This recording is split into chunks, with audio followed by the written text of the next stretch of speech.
So I think I screwed up a little bit. Not only is this lighting terrible, but I just washed this car for this video, and we're supposed to get snow tonight.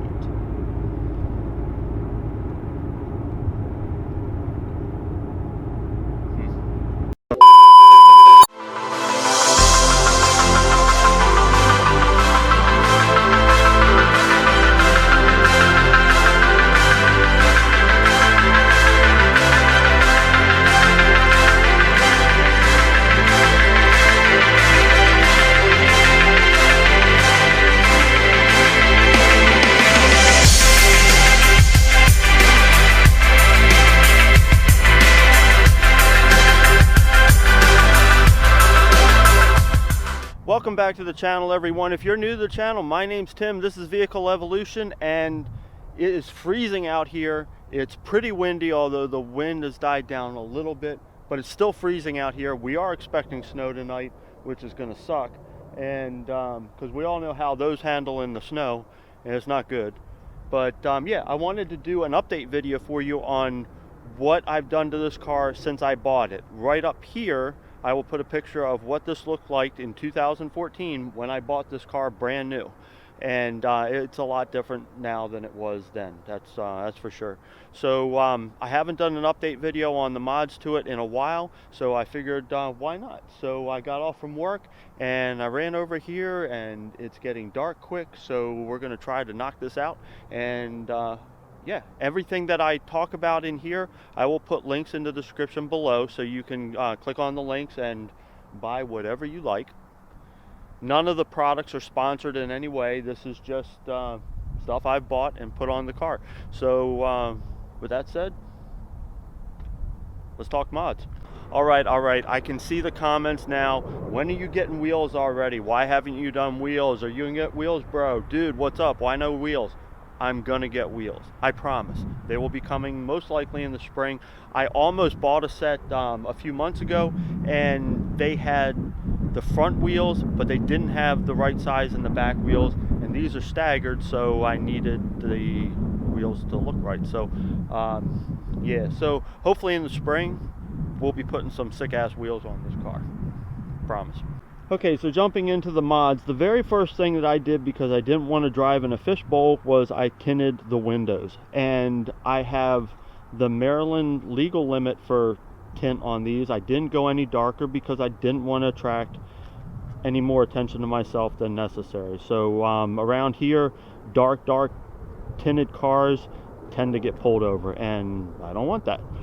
So the first thing I did was I tinted the windows. The next thing that I did, because I'm not a fan of the Genesis without the spoiler, if you watch my last video on the first appearance mod you should do, I talked about that. But the first thing I did was put the OEM Track Spoiler on the car. And I'm not a huge fan of duckbills. I don't have anything against them.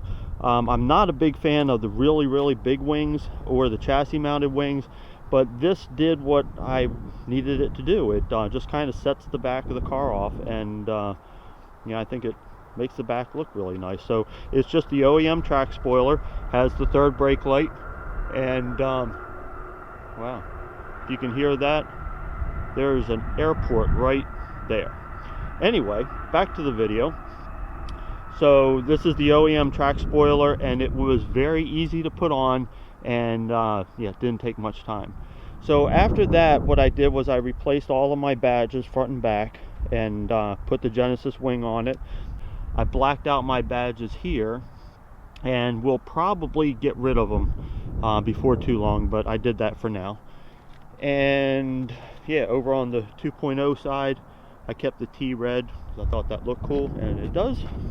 This car is lowered on lowering springs. I have ARC GTF lowering springs, and they work great. They were pretty inexpensive, about $300 for the set, and you know, it gives it a good stance. Coilovers will be coming. I did a video on the budget coilovers, which were total junk, but the first 100 miles until they gave out on me were actually pretty nice, so I do want to put coilovers on it. So again, something in the spring probably, but yeah, ARC GTF lowering springs there, and each wheel front and back has a 20mm spacer on it to bring the wheel right out to the edge of the fender there, so it gives it a little bit better stance.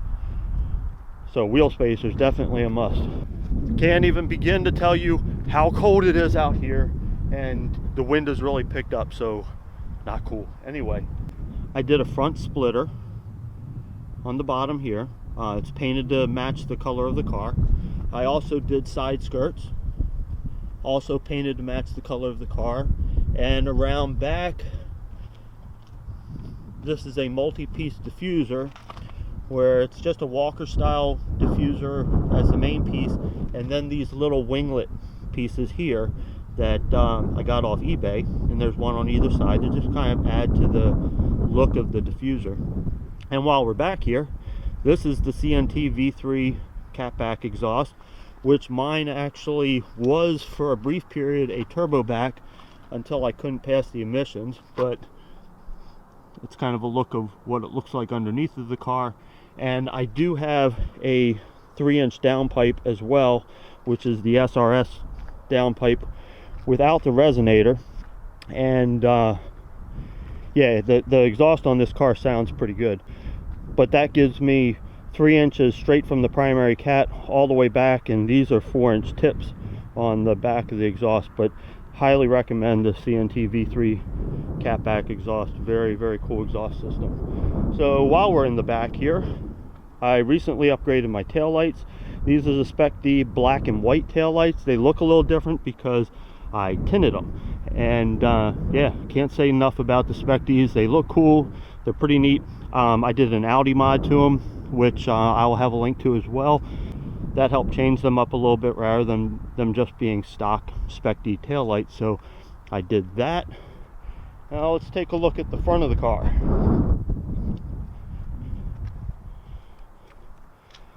So around front, I have the OEM headlights, but I opened them up and blacked them out. As you can see, everything inside except for the reflector over here and this little piece here are all blacked out.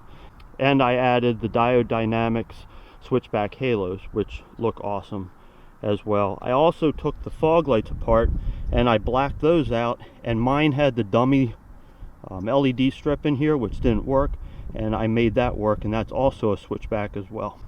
Okay, also on the front end, just a simple quick mod that I did, and I don't know if you can see the weave, but this is a carbon fiber wrap on the front grille, which was very simple to do, pretty cheap.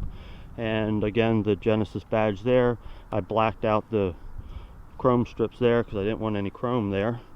And onto the hood. So the hood is also another recent update to the car, and this is the Gemini carbon fiber hood. I actually wrapped most of the hood to match the color of the car, and I left the vents themselves exposed carbon fiber, which I think looks really, really nice.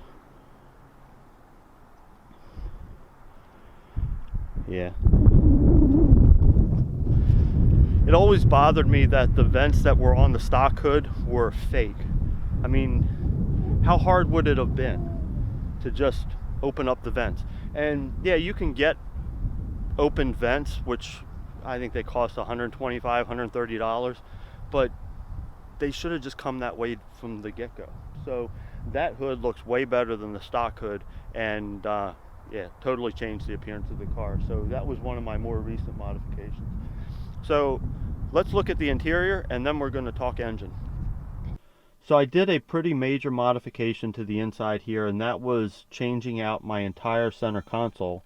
And it got rid of the standard radio, replaced it with a double DIN receiver, which has Android Auto and Apple CarPlay. I did the tablet mod on here, and I also wrapped it in carbon fiber.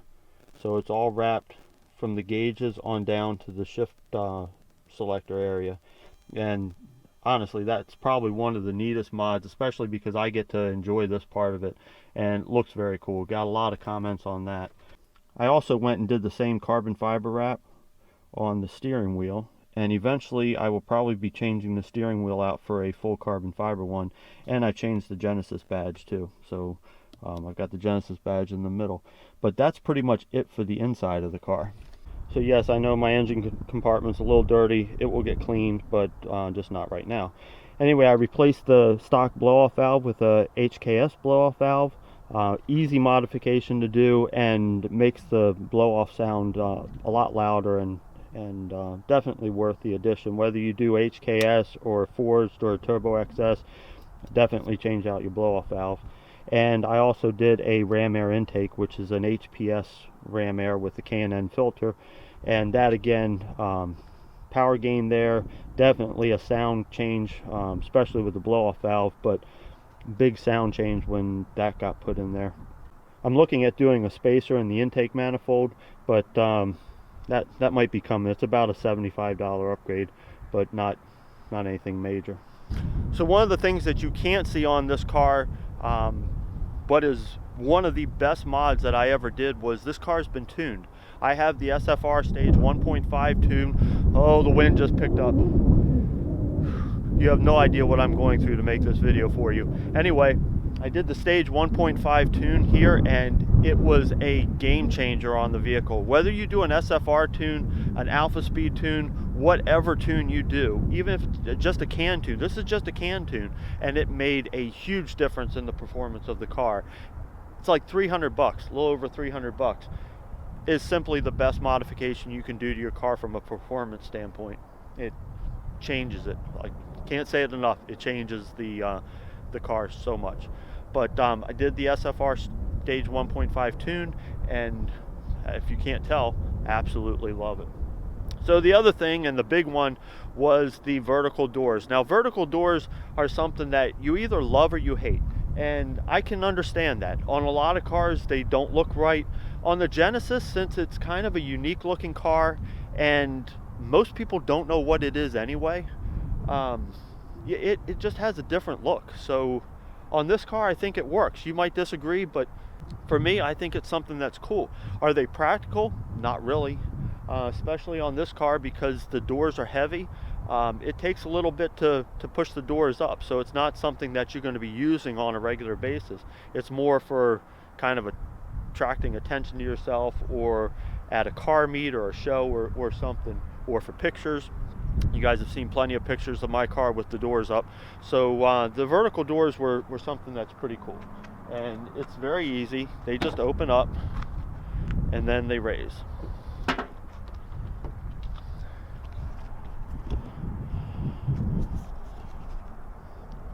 And that's what they look like. Again, very impressive looking. I think they really look nice on this car, and it's completely reversible if I wanted to change it back, but why would I do that? This looks pretty cool, and I can use the doors like regular doors anyway. So that was one of the big modifications that I did. So what are my plans for the future of this car? Glad you asked. So I'm definitely going to do wheels. Hopefully in the spring, really shooting for the spring for that to happen. I definitely want to do coilovers. I'm not ruling out a body kit. Not going to be a wide body. I'm not a big fan of the wide body per se, but there are a couple body kits that I've looked at that I like, and you know, we'll see. Probably a body kit, because I really want to change up the look of the car some.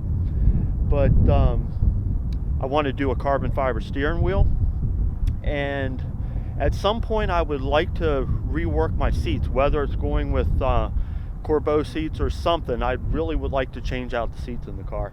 But those are the next kind of immediate mods, I would say, that I'm looking at.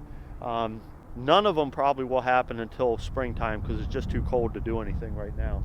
But yeah, so that's where we're at. If you like this video, please give it a big thumbs up. If you haven't subscribed yet, please subscribe. There's always more stuff coming, and you're not going to want to miss that stuff when it comes in the spring. And make sure you hit that notification bell and set your preferences to allow always, so that you get the notifications when I do a new video upload. But that's all for me for now, guys. Until next time, take it easy.